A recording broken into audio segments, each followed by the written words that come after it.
Gundo. I've worked with some of you. We've done a ton of work with your mechanical department, and our organization has been growing, and we have a lot of controls offerings that we would like to present to you. But today we're going to be focused on Badger. With me I also have Raymond Inoki. He's one of our sales representatives. And just out of curiosity, show of hands, has anyone worked or know the name Mahendra? Okay, so you guys have all worked with my father. J&D was Jim Shilladay and Doug Kirby. They were the founders of the company. My father took over in 1995. I worked with him for around 20 years, and then I took over as the owner and president of the company about a year and a half, 2 years ago. So, thank you. So, in an effort to go out there and touch base with our customers, thank you for attending, and thank you for allowing us your time. I'm going to turn it over to Ryan with Badger Meter. He's with the manufacturer, and he's got an amazing presentation for you guys today. Yeah, thanks, guys. I'm the strategic account manager for Badger Meter. So, I work with the controls contractors and mechanical engineers. I've been in flow all my life. I have my own company. We design vortex shedding technology for vortex meters, and you may use it around here for saturated steam and other things. Badger took over that product line about 7 or 8 years ago. Now I work with them on introducing some of this latest digital technology and hydronic systems. This technology is growing fast. You guys have a lot that you have to deal with on a regular basis. You may not be aware of some of the new technologies in hydronic metering and energy metering. And so today we'll talk a bit about that. I don't know if you know much about Badger Meter, but Badger Meter is 118 years old. Been around a long time, right? We started around the same time the Harley brothers were making their first motorcycles. So they started in 1903, we started in 1905. If you're ever up in Wisconsin, that's where Badger's from, up in Wisconsin. When they started, their dad kicked them out of their house and said, listen, I'm going to build you this shed and build your motorcycles in here. So if you ever get up to Wisconsin, you can see the Harley-Davidson Museum. They have like a replica of the exact shed their dad made them with the paint that says Harley-Davidson Co. right on there. It's pretty neat. But the town over, while they were making the first motorcycles, we were making our first flow meters. And the first technology really was these bronze meters, the nutating disc style meters. You may see them, you already use them in your projects for potable water application, tenant billing. So we'll touch on those a little bit, but mostly we'll touch on these type of technologies today, the digital technologies. So, when you're looking to apply instrumentation, there's a couple things you need to know. Obviously, what is the fluid type? If you're measuring, pressurized hot water at 350 degrees F, you may not be able to use all these technologies or saturated steam, right? Also, you may want to have an understanding: is the pipe going to be full? Is it a gravity-fed application? Is it a cooling tower bleed application? You see that happening more and more with sustainability programs and water usage efficiencies and things. So these are things you need to know. And, gravity-fed applications aren't going to fill that pipe. Most instrumentation, when you're measuring hydronic fluid, needs to have a full pipe. So when it's gravity-fed, you're going to get burping coming in. So there's ways to design it, with little P-traps right before it goes into drain. That keeps that pipe full. So little things that, you have to understand. Also, output and communications. What we see now, and I don't know if you guys see this more and more, is that instrumentation is requiring more advanced communications. Are you guys seeing that a bit now with BACnet and stuff? Is IP being used a lot for your projects? Do you see IP being required more and more? A little bit more? Yeah, we see that too. So these are little things that that you need to know. Now remember, digital metering and mechanical metering are a bit different. Mechanical metering has moving parts, digital metering doesn't. So does the customer demand an instrument that's not going to drift over time? That's not going to change. Does he want a digital instrument with no moving parts? We see that more in a higher demand today as well. So we'll touch on all these little things. For you guys, when you're deploying these instruments around your projects, the ease of installation is really becoming a highlight for customers. Do we have to bring the mechanical team in to install these? Can we install them ourselves at a fraction of the time, a fraction of the cost? A lot of projects, if you're looking at energy efficiency, performance contracts, you can deploy instrumentation like ultrasonics that are becoming so advanced today that you can sample the flow over 100 times in 1 second. So you're getting tremendous accuracies, you can deploy them much faster, and the price is coming down with a lot of these digital technologies. Okay? Before we start, we'll just talk about some basic terminology, in flow instrumentation. Turn down is one, right? Turn down is the range of the meter or the range of your application. Now, there are smoke and mirrors and data sheets, realize this. Don't grab a data sheet and say, wow, this is the best thing since sliced bread, because it's a 400 to 1 turn down. And all turn down is the starting point divided into the ending point of a flow meter, right? No instrument or no flow meter starts at 0. As much as you want it to start at 0, it doesn't. They all have a starting point and ending point. So if a flow meter starts at 10 GPM and ends at 100, 10 fits into 100 10 times, that's a 10 to 1 turn down, right? And what you'll find is that digital meters will have a wider turn down for your customers. But when you look at the data sheets, if they say a 400 to 1 turn down, remember, most likely it's because they're looking at the max velocity of 40 feet a second. And we're nowhere going to be near that, unless you're trying to fill up the SpaceX shuttle before it launches off the space pad with fuel or something. We're not hitting 40 feet a second.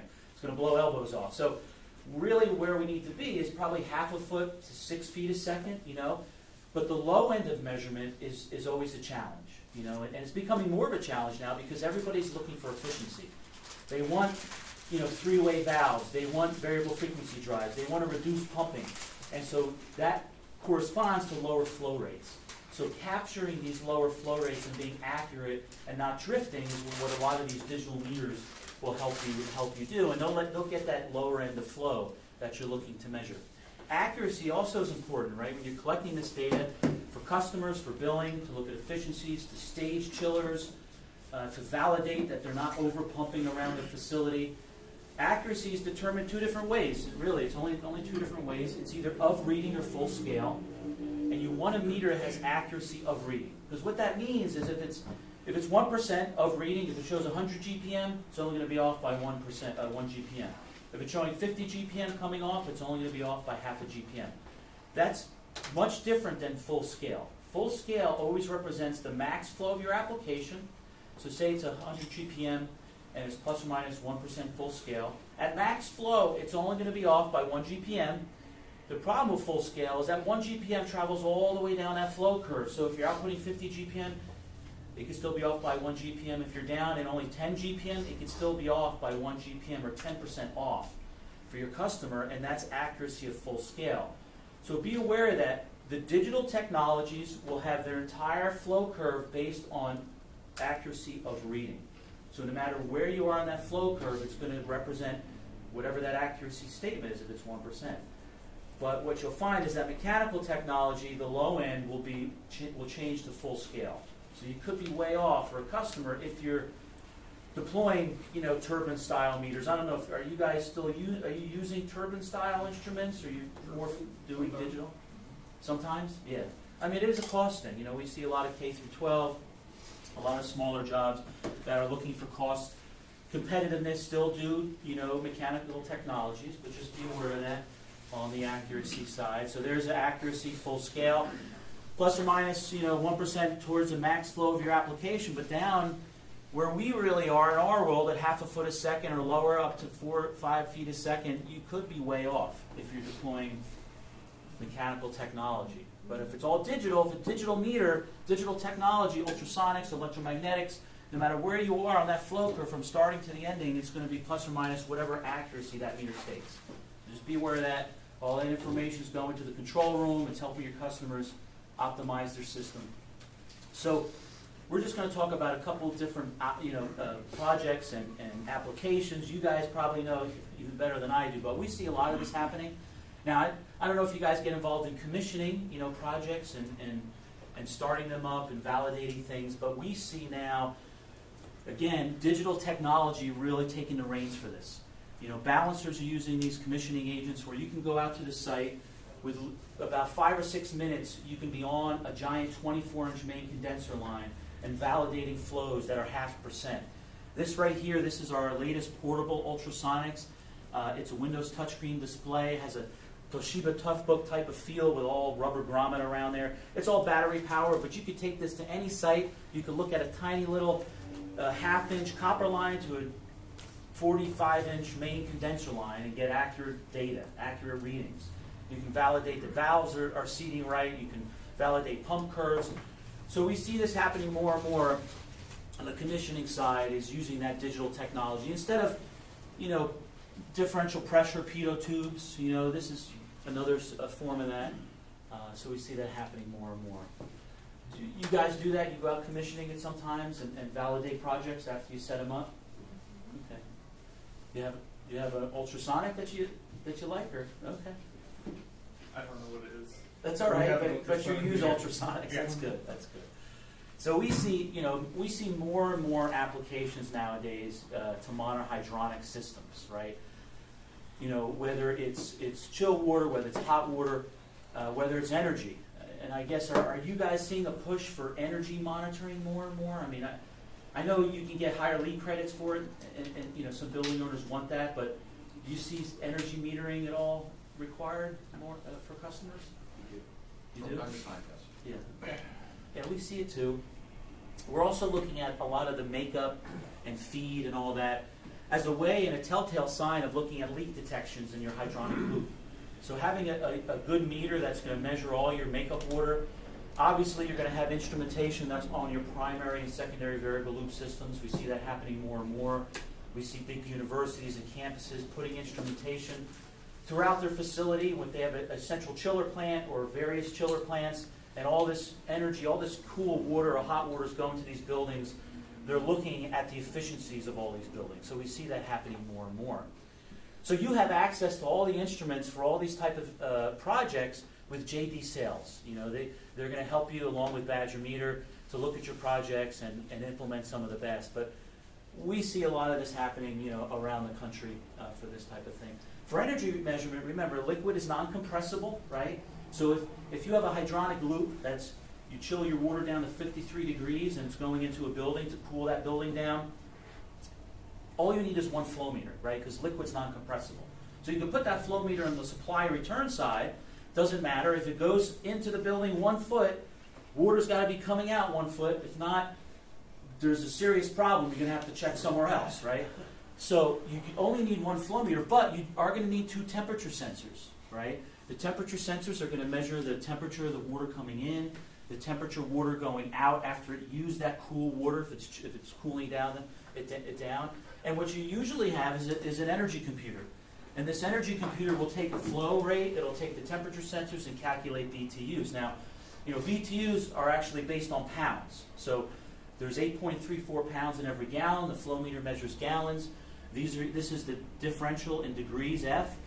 And this takes into account that flow in gallons. It calculates how many pounds are in each gallon, and then the differential, and then you can get your BTUs. But BTUs, breaks everything down to its most smallest component, right? There's a certain number of BTUs in every cubic foot of natural gas, right? A certain amount of BTUs in every pound of water. So you can break everything down to look efficiencies of your gas coming in and the energy put out to generate this chilled water or hot water. So we see that happening more and more, energy metering for that. And then we see this more on the sub-metering side for chill water and hot water. Are you guys seeing tenants require chill water and hot water metering for BTU, for billing? Yeah, we see that too. We have unique solutions. What's happening now, I guess everybody has good solutions, but what's happening now is that meters are becoming compact with flow and energy all built into one. So we have a lot of technologies we'll talk today where you have flow and energy all built into one. You don't necessarily need a flow computer.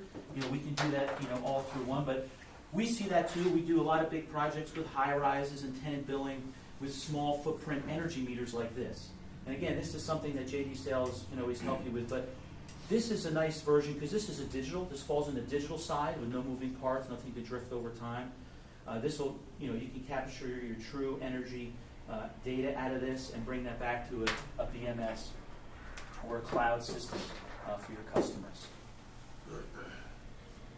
We see a lot of technologies deployed for this. For low-cost solutions, like we see a lot of the, kindergarten through 12th grade, townships put in energy meters, and having a low-cost insertion style meter that's mechanical with an energy computer is always a way to go, because this will bring in your flow meter, 2 temperature sensors, and that would come into here.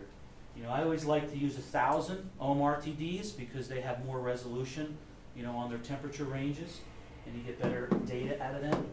But this is a typical setup that we see happening more and more on cooling applications around facilities.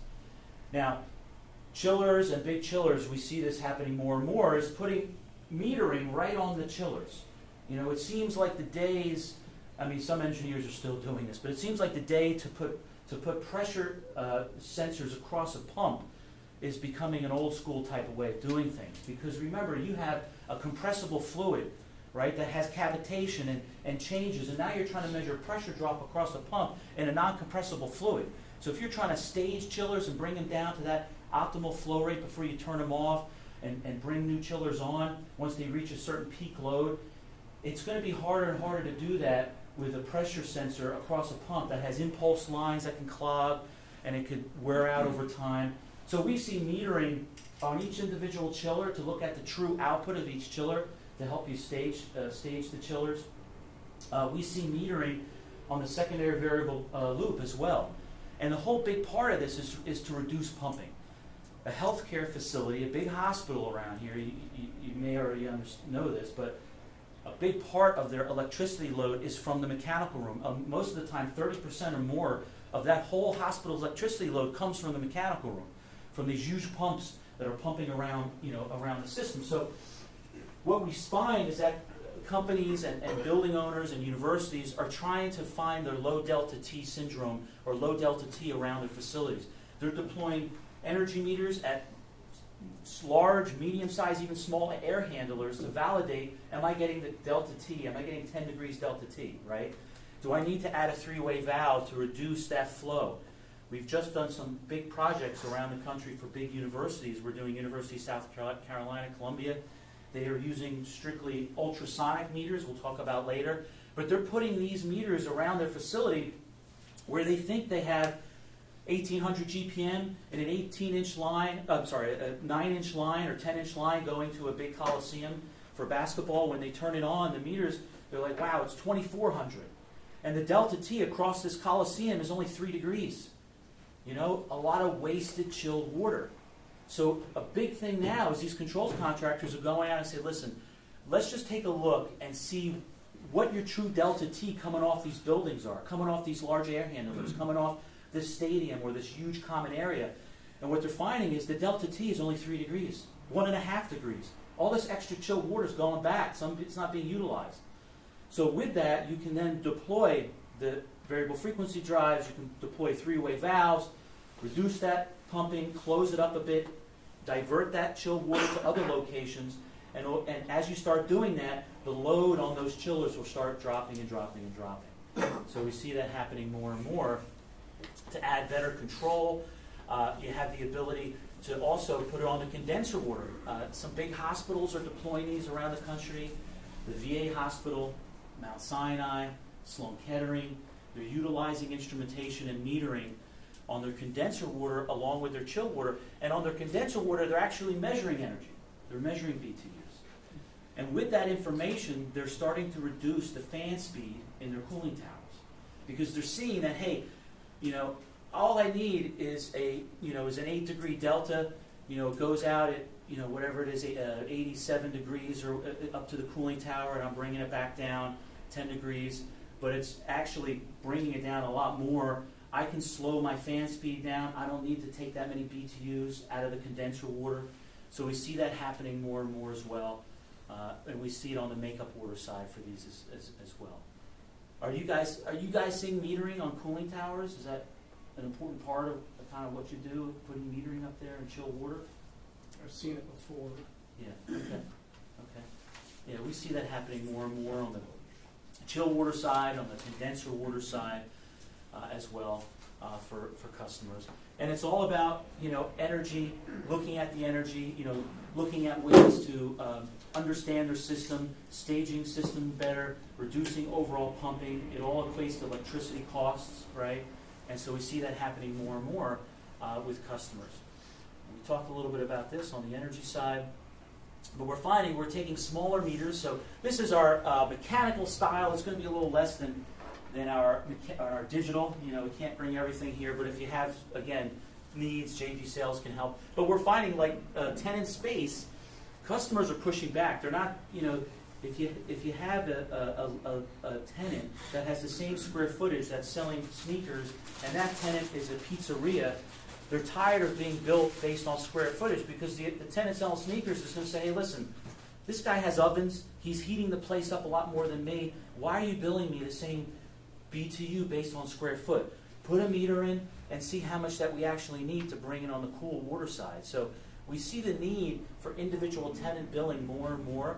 And then we also have a need for customers that are using excess chilled water to understand, is it correct what they're getting billed for? Because we have big hospitals generating excess chilled water. That's going under the street, and they're utilizing this chilled water and allowing other customers to tap into it.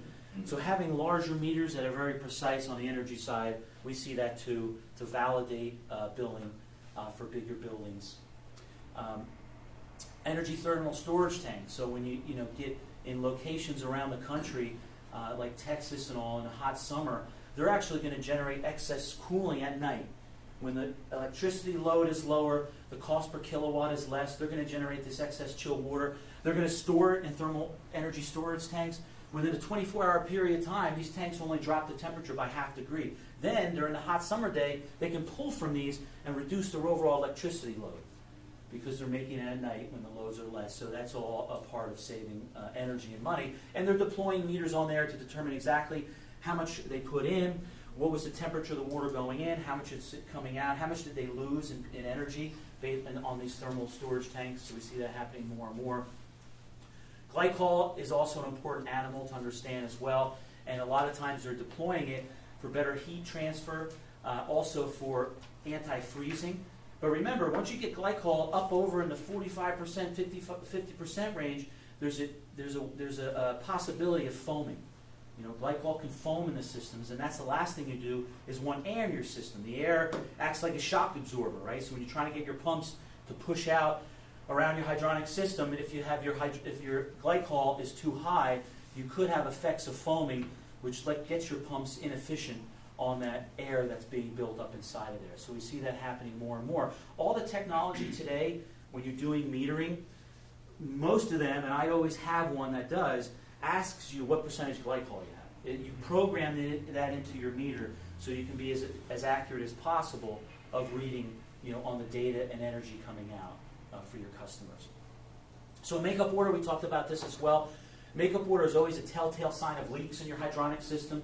So we see customers really, wanting that. They want to make sure that, one of the engineers around the facility, didn't accidentally, purge something, left the valve open and got a call on his walkie-talkie, ran away and forgot about it.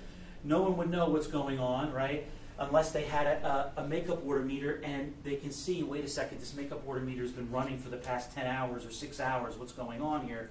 And they found that somebody opened the valve that they shouldn't, right? Or there's a leak or something's going on. So a good way to do makeup water metering, you can go just for the general mechanical meters, the bronze style meters that you have on the side of this building, that you have on the side of your house.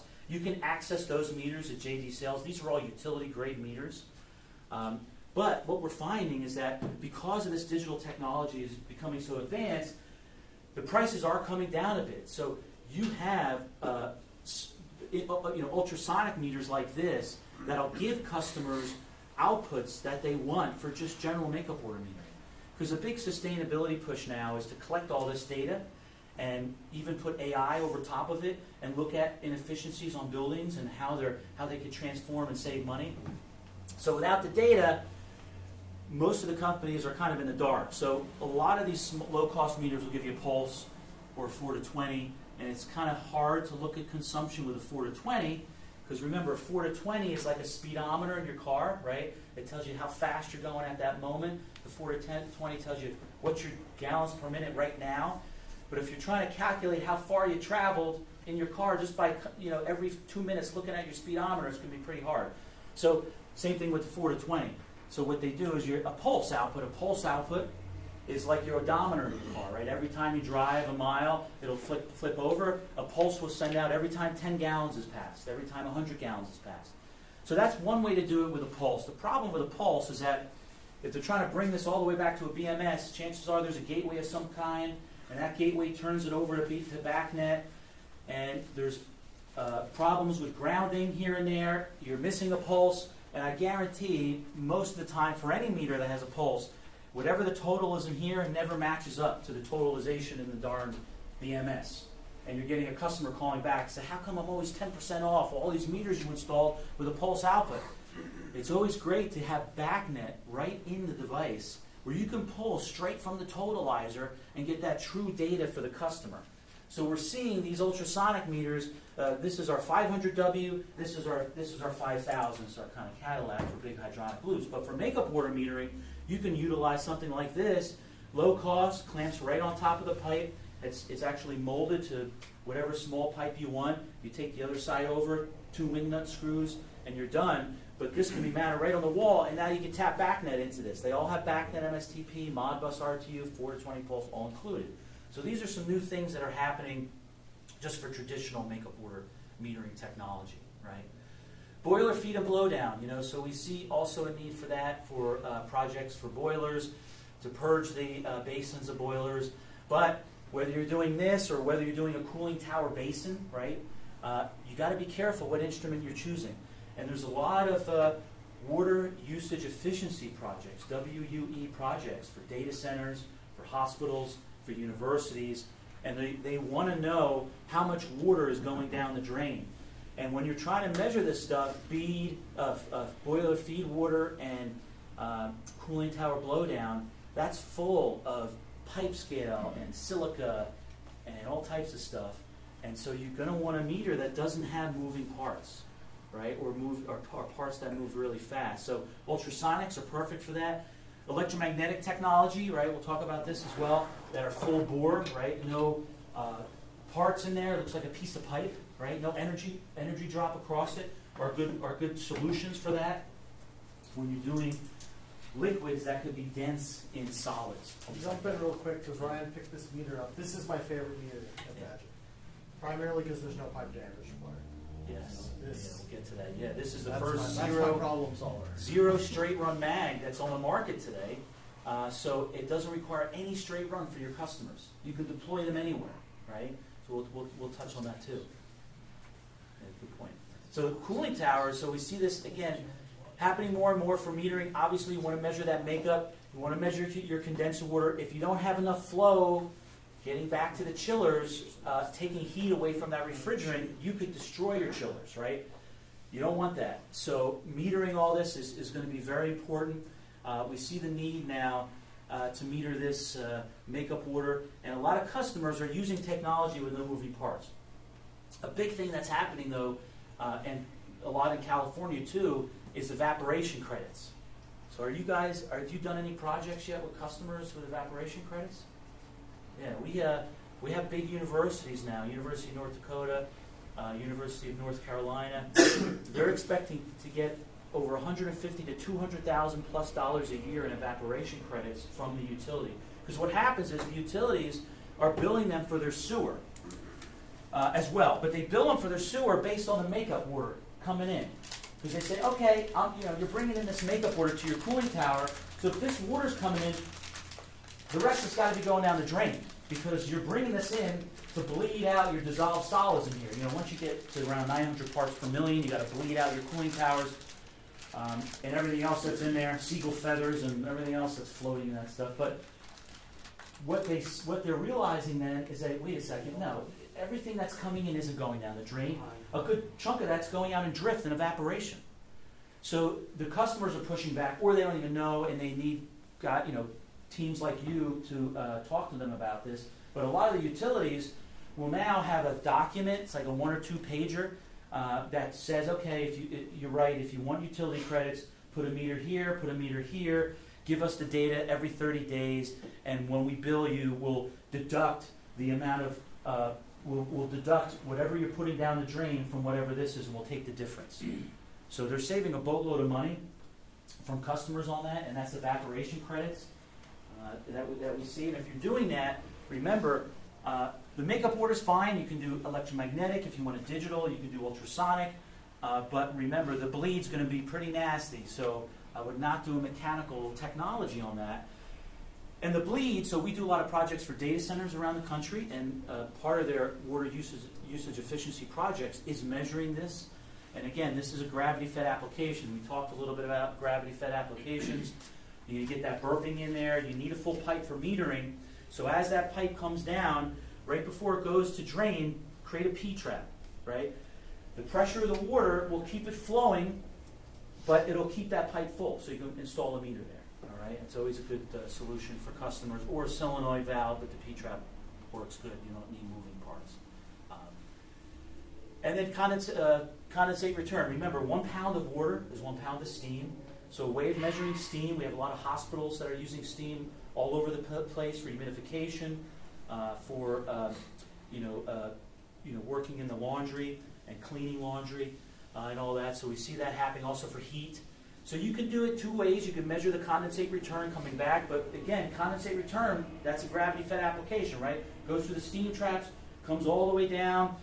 Where you want to measure it is after it goes into the steam tank, into the condensate tank.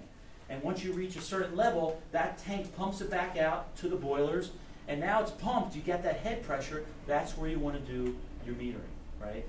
And it could be hot, steam is at 212 degrees F, so it may not be 212, but it may be close to 200, so you have to be aware of what technology you're using on that. But we see that happening a lot. Customers want to measure that steam condensate return. And then saturated steam. You run across steam projects here? Are there still customers using steam around here for things? A little bit. A little bit? Okay. Pharmaceuticals. In pharmaceuticals, yep. And healthcare, yeah. We see some in food and beverage, Leprino cheese, and these companies using steam to heat their vats of cheese and all that stuff. But so saturated steam is a tough animal to measure. It's very fast. It's moving easily 60 feet a second, 100 feet a second.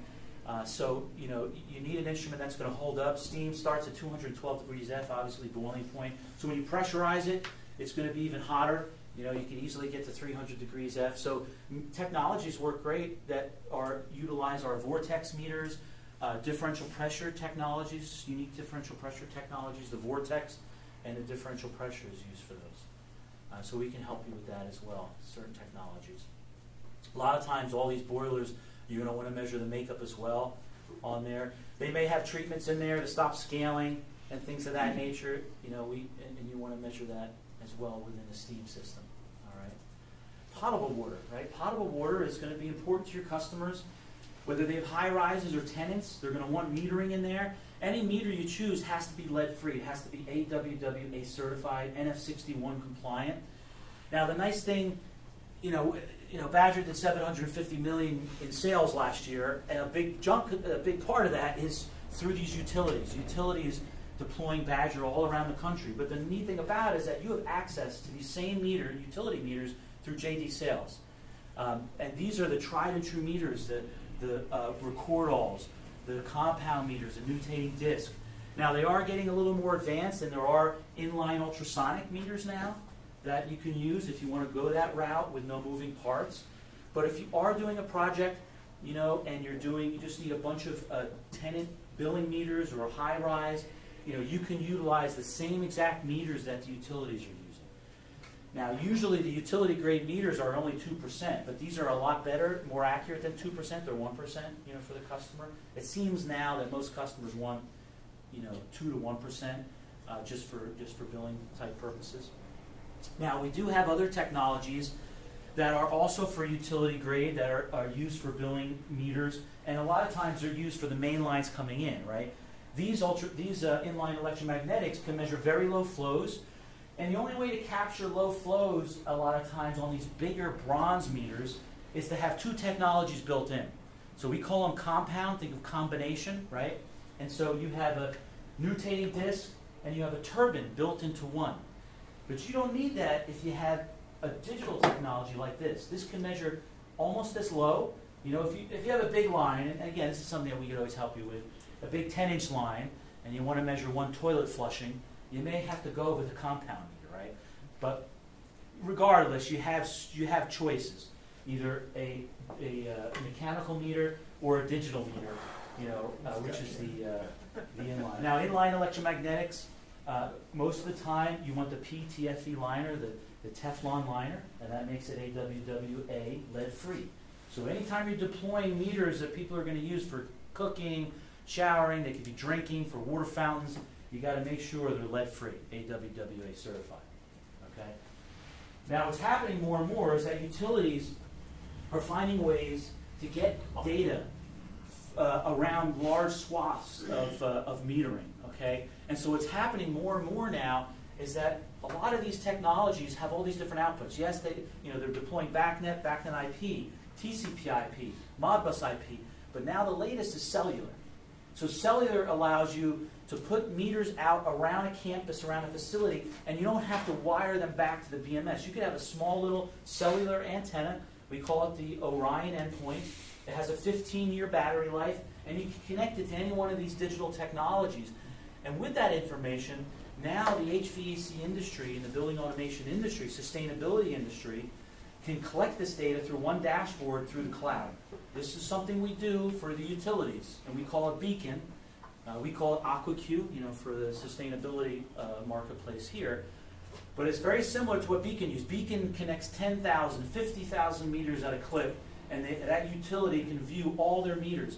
Now with this, you can set leak alert detections with cellular technology, right? You can have an irrigation, like we're doing some campuses around here in California. We're doing Penn State. We're doing a couple other big campuses around the country. But what they're doing is they're deploying meters around their facility, and they have a dashboard to see their overall consumption of water. They want to make sure there's no wasteful water usage.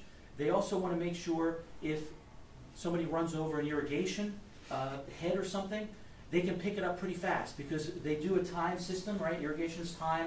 They build a baseline after deploying all the meters. They say, yep, every day, these grids, this grid for irrigation use 1,800 gallon, this one used 25. Send me a leak alert detection if it's 5% over that. As soon as it hits 5% over, you get that email, the engineer will get a text, and they can immediately address problems around their facility where they would never know unless a student walks through a sidewalk and they're up to their ankles in water, wasting who knows how much water. So this is something we see the need more and more, especially with sustainability projects. And the cellular technology is really advancing quite a bit with that. There's two types of antennas. You can have one that's an endpoint that takes an ASCII file or just a pulse output.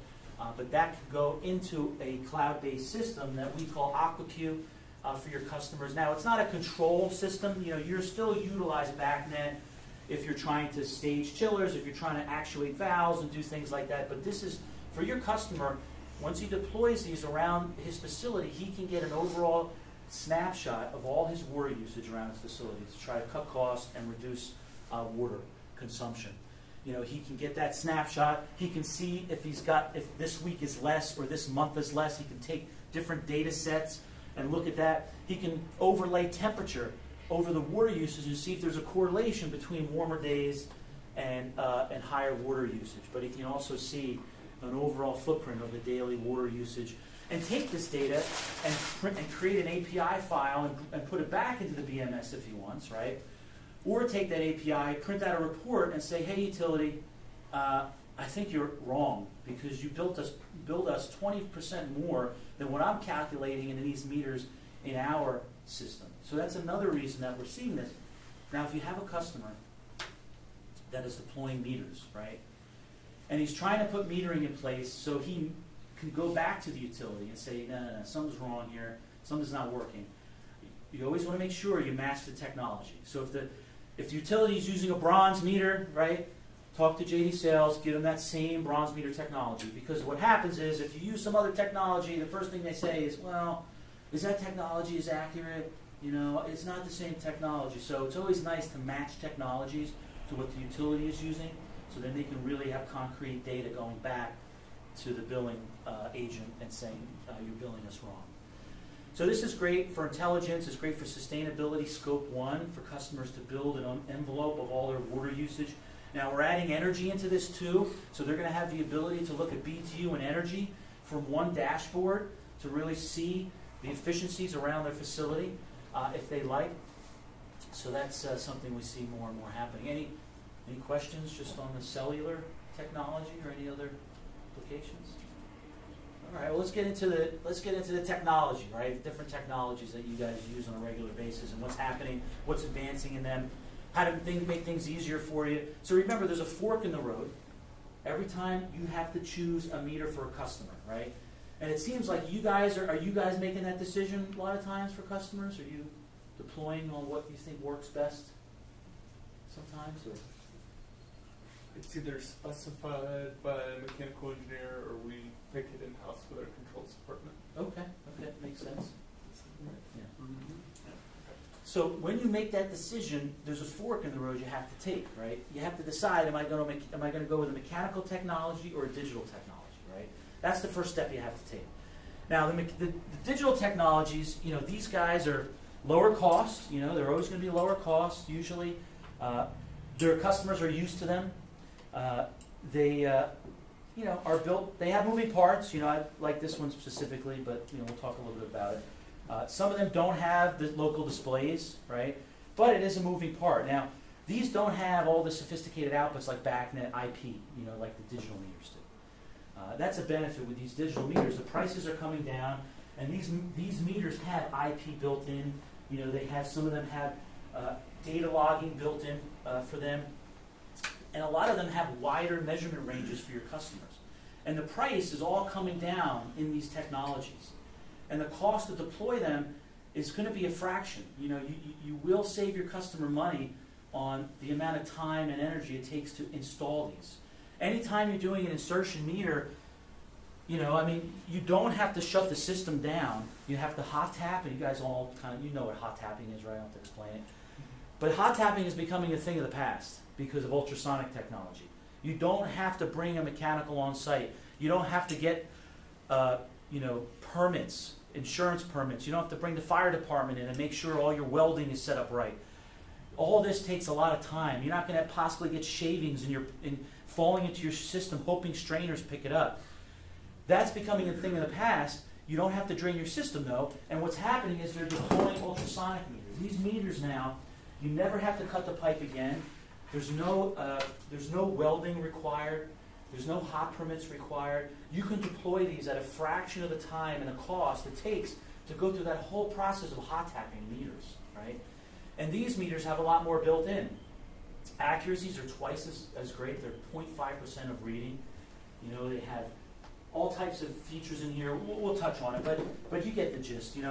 The digital meters now are becoming lower cost solutions, and there's really no need for the mechanical side that we see. Now, you may have a need, say you have a customer that I can only spend $1,000 on a meter. What do you got? This is all I got. So you can do that. You'll have meters that are around $1,000 that can be used in many, many line sizes. And this is a nice feature that is that this one here can go line sizes 2 1/4 to 10-inch pipe, right? One part number, one design. But now you have something here that can go in line sizes. Not just this will go from 2.5 to 16-inch pipe, and it's the same price, same part number. So even in that sense, the digital meters are becoming a better solution for the customer. So anytime you're doing all this, anytime you're deploying meters, we touched on this once before. You got to know what you're measuring. Is it chilled water? Is it hot water? Is it high pressure hot water? And these are things that these guys will help you with. Now let's just talk about the turbine technology real quick and some of the advancements in turbine technology. Deploying it. So these meters here that we have, this is our SDI. Now other manufacturers, they have single turbines, they have dual turbines. The nice thing about this meter with a single turbine, this only needs 10 diameters of straight run.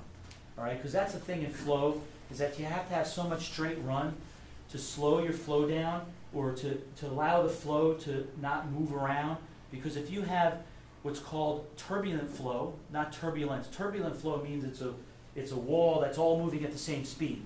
Now, you typically aren't going to get turbulent flow. You may have more of a bullet shape for the best form of flow. But you need a certain amount of straight run to slow that turbulence down. So this single turbine only needs 10 diameters of straight run. Other manufacturers out there need 20 diameters.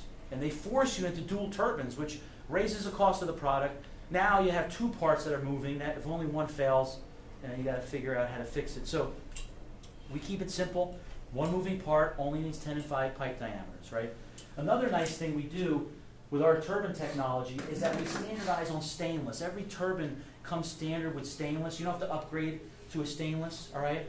And what we do with our stainless steel turbine, it's very thick. If you see how thick that stainless is up there, you can't bend it with your fingertips. Pipe scale, hitting that all day long is not going to bend it in any way. But we also have what's called the capability of free flow.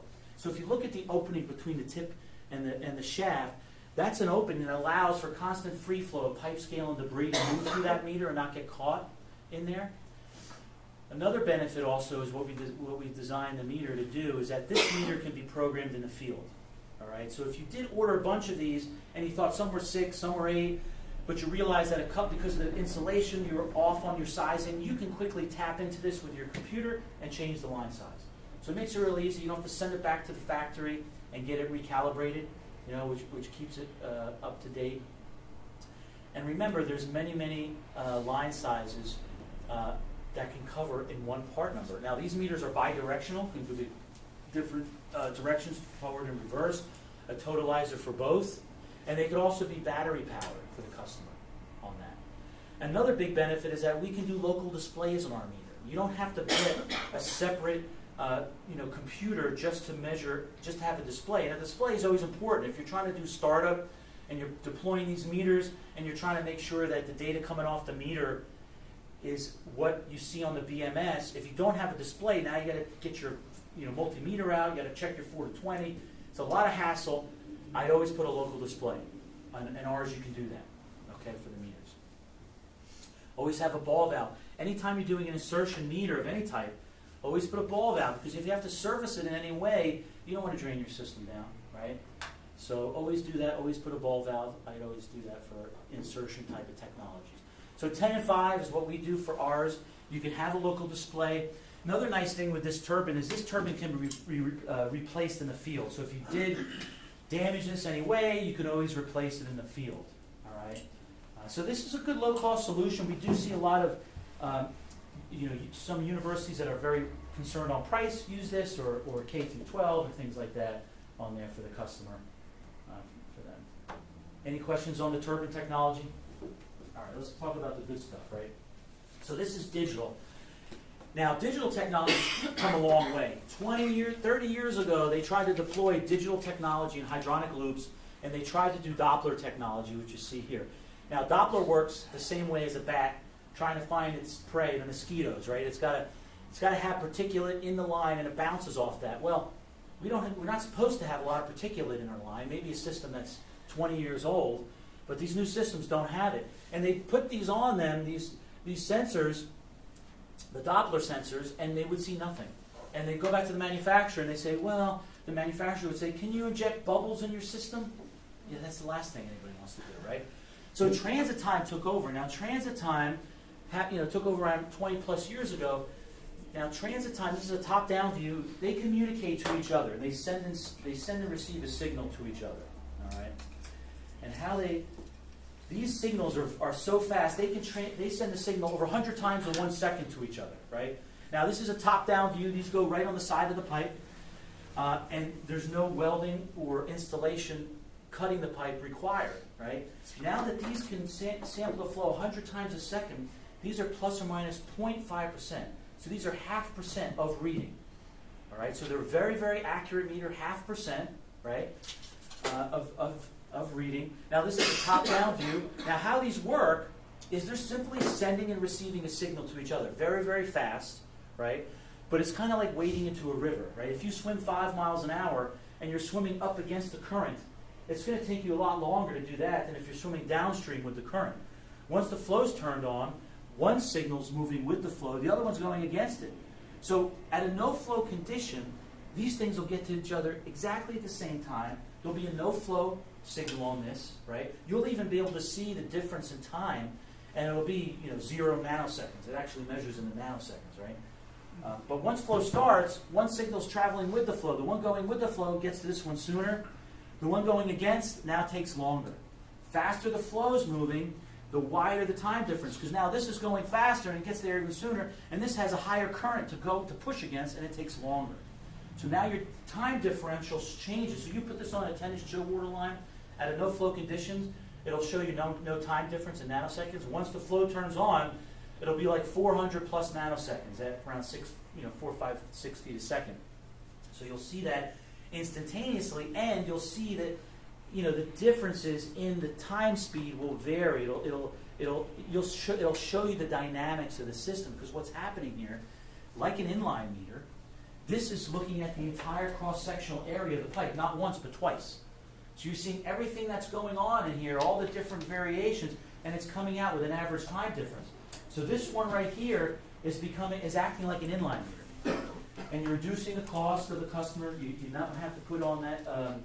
You don't have to do all that mechanical work on there.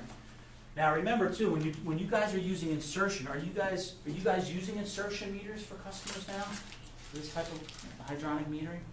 Because when you do that, remember you've got all this clearance up around the pipe to cover, right? You got the valve up there. These guys only need 2.5 inches off the pipe for clearance. So all the straight run that you're metering around, that's up on the ceiling, can easily be accessed through these right on the side of the pipe, where you don't have the clearance on the ceiling, you don't have the clearance next to the pipe. So these are becoming a real game changer to deploy around a facility, around a secondary primary loop system, to measure energy, to measure flow, to measure chilled water or condenser water. So we're seeing that happen more and more. These can measure any type of pipe material, right? Go on most pipe materials that use your hydronic system. The only time if it's like a rubber line system piping, but that's really for some type of really corrosive fluids and things like that, which we really don't run into. Most of the time it's going to be on your V mode. You're going to get one bounce. This will cover 2.5 to 16 inches. Bigger pipes, big 24-inch condenser line, 30-inch condenser lines, you can give your customer a solution that's a 0.5% meter, and they don't even have to cut this giant pipe. And they go right on the outside of the pipes, right? So that's a big deal. Now today, one of the biggest deals also for these is that these install using standard silicone. So you spread silicone about the width of my pinky, you see here, wiggle that on the side of the pipe. You have your stainless steel pipe straps that go around, and you tighten them down. As soon as you bring your other one on, boom, your flow reading pops up. You get all that data now back to your BMS. You've eliminated all those welders on the site. You've eliminated all the cutting on site. You can do it at a fraction of the time for customers. So we're seeing huge retrofit projects, bases of design, engineers or bases of design for ultrasonics, clamp-on technology. We're seeing that happen more and more. We have blocks for smaller pipes. So when you have a small, 1-inch copper line for makeup water, it's just a block. These transducers are already set for you in the block. You just put 2 little dollops of silicone, and you can bring that over and put your 2 wing nut screws, and you're done. And you can mount that display right on the wall and get your backnet and get all that information there. So really changing the game. Now another nice thing is that we do have the rail-mounted version. So all the spacing, it's really not that difficult, but you can just mark it on the pipe. So say it needs to be 5 inches apart. You just mark the 5 inches, put your first one up to here, strap it on, and then take your second one, strap it on, and you're ready to go. They do have to be on the same plane, but you could do this right in the rail before it even goes on the pipe, and just take the rail and put it right on the side of the pipe. So making it real easy. That's our easy rail. Again, now there's no O-rings to worry about. These never need recalibration because they're outside the flow. Okay, give your customers a digital meter with no moving parts and nothing to drift. Now these meters have backnet built in, Modbus built in, 4 to 20 pulse, everything built into them, right? You can mount these 900 feet from the sensors. Bring them closer to the control room if you want. Or if they're outside locations, you could bring it inside. You can have these for IP68 if they're below ground and there's a possibility of flooding, right? So we have a lot of options for these, but they are becoming a single solution for many, many projects. We just did all of Annapolis, capital of Maryland. They did 140 of these around Governor's Circle for the Supreme Court, for the Governor's Mansion, for the Treasury. They have one chiller plant. They have a physical plant for energy and for heat. They literally had 2 part numbers for most of the meters because what you see right here, this configuration can cover line sizes 2.5 to 16-inch pipe. It'll measure steam condensate, that's non-conductive. It'll measure chill water, condenser water, and they use these for all their locations. The way they set them up and configure them is the same way. It's easy to set up, easy to configure, and it's getting even easier because now we have what's called our SoloQ software. You can check it out on your phone. It's an app, kind of like how Eptron does on the air side with their app. You can configure this and set this up in minutes for a customer, right on your app, and it'll tell you how far to space it and how far to set it up. So it's really becoming a disruptor in flow technology and hydronic metering that we see it. Now a big benefit for these there's both the rail and the non-rail, and there's a small transducer, is that we can do energy. So now you can deploy these across a facility that's looking to do energy BTUs, and you don't have to get a separate energy computer. All right? You can have one meter that has flow and energy, one backup device ID. You can pull this energy flow, you can pull the delta, you can pull the supply and return temp, you can pull the velocity in feet per second, whatever you want. And this is all coming in. You can mount this right on the wall for a customer, and they can tap into it with back-end IP, TCP/IP, back-end MSTP, anything that they're used to using. And so this is becoming a big deal too. So that, one project that we did in Annapolis, they're doing energy and flow, and so we saw a lot of these used for that as well. Remember, we talked about this. A lot less is being used when you're talking about installing these. You just need a tube of silicone, a box cutter, and sandpaper if you're using chilled water to kind of sand the rust away before you put those on the side of the pipe. Big difference for all your customers that want an insertion meter. They want an insertion because they don't want to shut the system down. Well, how about this, customer? You not only don't have to shut the system down, but you don't have to bring in $10,000 or $5,000 per meter for all this welding cost and all this work that has to get done. So we're seeing a big shift from hot tapping to non-intrusive ultrasonics, at least with ours. We see a lot of that. Remember, it's only sampling an insertion meter small, 1 inch square, where this is sampling the entire cross-sectional area of flow over 100 times a second, right? No parts to foul, no cleaning, no leak paths. So it's becoming a big deal for customers and really disrupting all types of insertion. No O-rings to worry about, no maintenance required for these type of technologies. And there's another energy meter that you see there. Now, there's our portable device. So we do have this DXN. And again, if you guys are interested, I think you do have one that you guys were saying, but if you're looking for some of the latest and greatest in portable technology and ultrasonics, we have that too. This has 34,000 data points. You can data log. You can save 300 sites in here.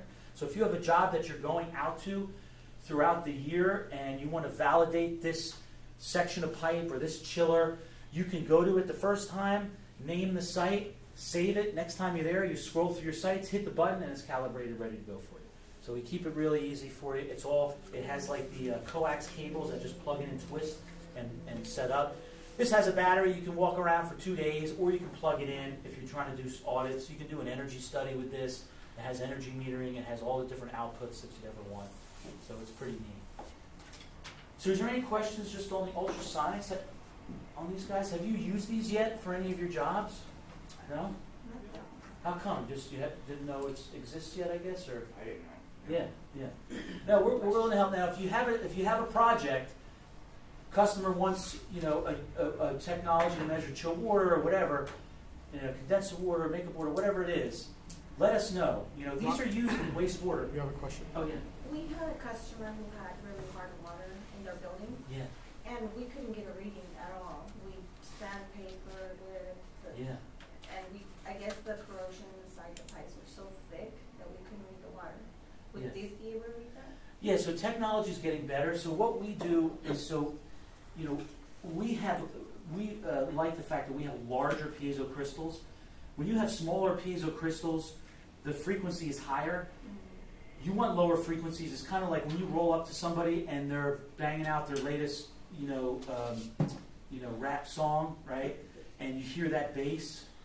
That's because the bass can travel farther. So lower frequency travel farther. So this is, I think, one of the best out there to punch through that. Now, this will go up to 16-inch pipe, but what we do, like New York, we have some projects in New York that are some older pipe.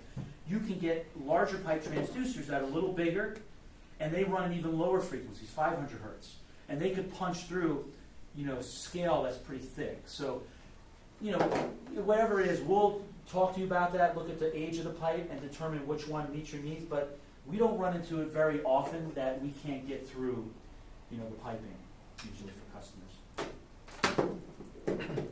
Awesome question. Yeah, that's a good question. Yeah, that's the only thing that's going to inhibit you. I mean, if you have scale that's taking an 8-inch down to a 4-inch pipe, man, not much you can do. I mean, I want to do an insertion in there too. The best part would be just to take a piece of the pipe away and put it in the inline meter, right? Because everything moving through the pipe moves to the meter, and so that brings us to an inline mag, right? So these mags are probably the most accurate. And Umesh, mentioned how he likes these the best, and these are the best meters in the market for hydronic metering. It doesn't get the accuracy and reliability really doesn't get better than this because you have to take a section of that pipe away and install these. Because remember, anytime you're deploying metering, there's only three solutions, three flavors you can offer. Inline, where you have to cut a piece of the pipe away. Insertion, where you drill a hole and insert it. Or non-intrusive, that goes on the outside. Those are the only three flavors you have. And inline meters are always going to be the most accurate because everything moving through that pipe has to move through the meter. If it doesn't, then you got more problems to worry about, right? So these mags, this is a copper winding, this bulge, and we induce a magnetic field in this copper winding. Now, when conductive fluid runs through a magnetic field, it generates a voltage. It's only in the millivolts, so you can't power your Tesla, your house on it. It's low voltages, but faster the flow is moving, higher the voltage, and these electrodes pick it up inside. And they're very, very accurate meters. Now, what we've done is we've designed these to be long-term, repeatable, and very long-term accurate. And the way we do that is we've chosen a specific alloy for our sensors, our electrodes. We choose Hastelloy C.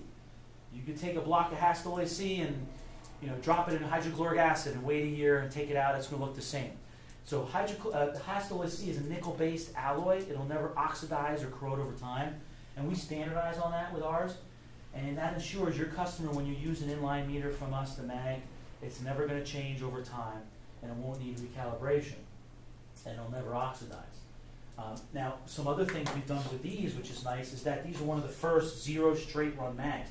This won't need any straight run for your customers. So if you have a tight location, you're trying to bring in condenser water, and the bigger the pipes are, a big 10-inch chill water line, you can't find straight run. It doesn't matter. You can put this anywhere, right next to an elbow, right after a concentric reduction or whatever, and it's not going to bother it. Now, with no straight run, it's a 1% meter. We're not trying to hide things from you. So no straight run, it's a 1% meter, plus or minus 1% of reading.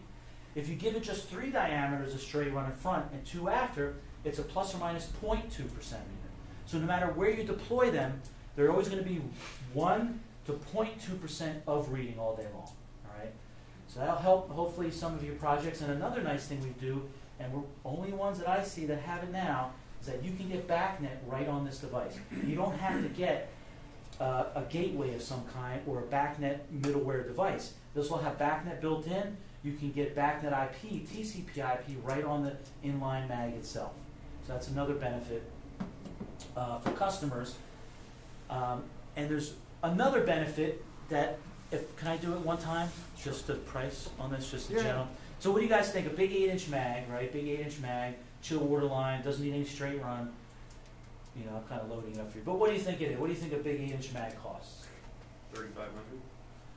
Yeah, they used to be $1,000 an inch back in the day, and so now they're around $3,500 to $4,000 for a big 8-inch mag. And I don't know if you're going to find that anywhere else. Yeah, you lowballed me, but that's okay. Yeah. Send it to the Price is Right. But a big 8-inch mag, that's a big pipe, and to get it for around $4,000, I don't think you're going to find that anywhere else. I mean, you can look around, but I don't think so.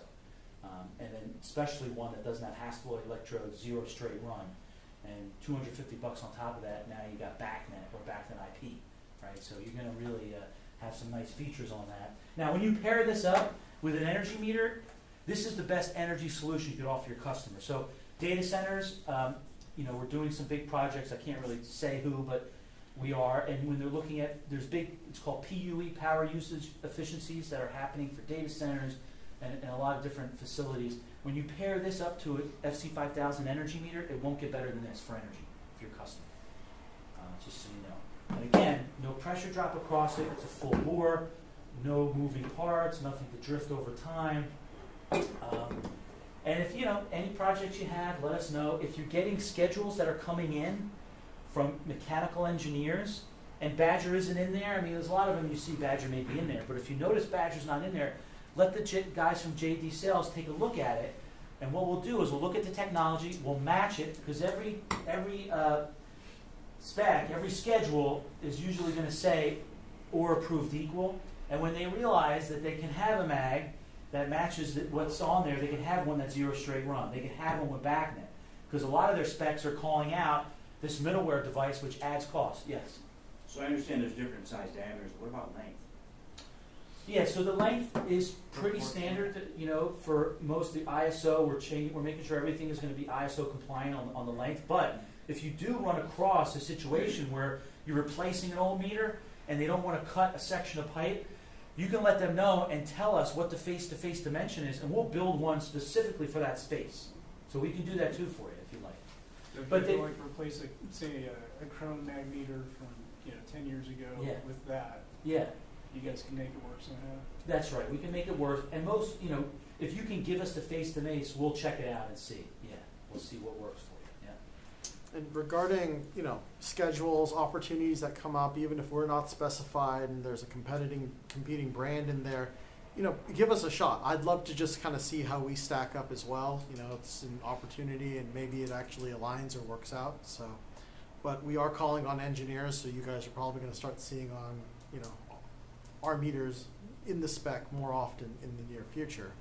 But in the meantime, it'd be nice if you guys could throw some opportunities our way too. So. Yeah, we meet with engineers all over the country, so especially around here as well, and other reps around in Washington and all in Oregon. So you're going to see some of that filtering down, hopefully in engineering specification. Are you guys doing any design build projects yourselves? Yeah. Okay. Okay. All right. So for those, I'd love to work with you. Yeah. And we do. So I have I have both the Division 22 and the Division 23. The instrument and controls section, and also just the plumbing section. So if you guys, have like any of these technologies, we could send you the spec on that just so you have it, and you can utilize that, within your designs if you want. We could also send you the data sheet if that's okay. All right. All right. Thanks, guys. Now, this is the last technology we talk about. So this is really the best in class on this. It's the inline electromagnetic. Now you do need conductive fluid. Now we can conductivity is measured in microsiemens. We can get down to as low as only 5 microsiemens. So University of North Dakota is, believe it or not, using this for saturated steam in some jobs. You just need to get at least 15 feet of any run, to pull up enough minerals of the piping, because steam condensate's very aggressive. But just realize that this will measure low conductivity down to 5 microsiemens. Yeah. So let's say there's a DI water application. Would you have any issues using the ultrasound? This is used DI all over the place. And RO water, DI water, for the hospitals, RO water, we use it, yeah. Pipe just has to be full. And these can measure, these ultrasonics now, because they're disrupting everything. Obviously, they're really disrupting insertion technology, all that field welding, all that stuff's out of the way. You guys, you may have a mechanical here, but you guys will have to do less work, and you can charge them for this. I don't know, do you guys have your own mechanical staff that does the install? Okay, so they won't have to bring all their welding equipment. They can install this themselves, maybe charge them the same price and get out of the job much faster, right? But the Solo Q, we'll send you some information, but look for Solo Q on the App Store, and you'll see how cool that app that is. And if you want to download it before we go and link up to this, you can see, and I'll show you how to use that.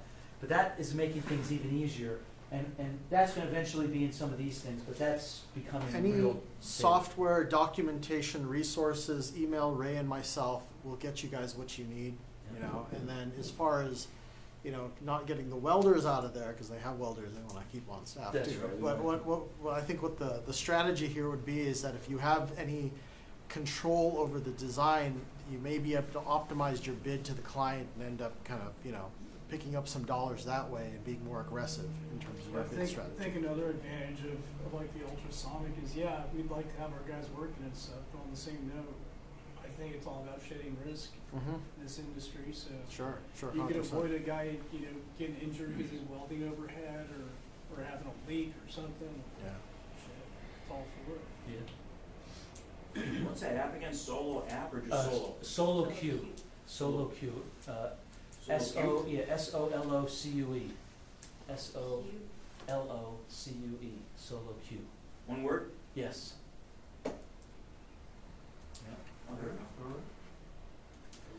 Yeah, let us know if you have a job that you just want to try one of these out. We can, we'll work with these guys, and Badger will work with them to do a delay billing just to show you how well they work. Usually once you start, people keep going with them. Every time. All right, thanks, Cool, guys. guys. Thank you very much. Just in case you haven't, there's still a sign-in sheet over there. If you throw your information down, I will not spam you. I promise. Yeah, you got that.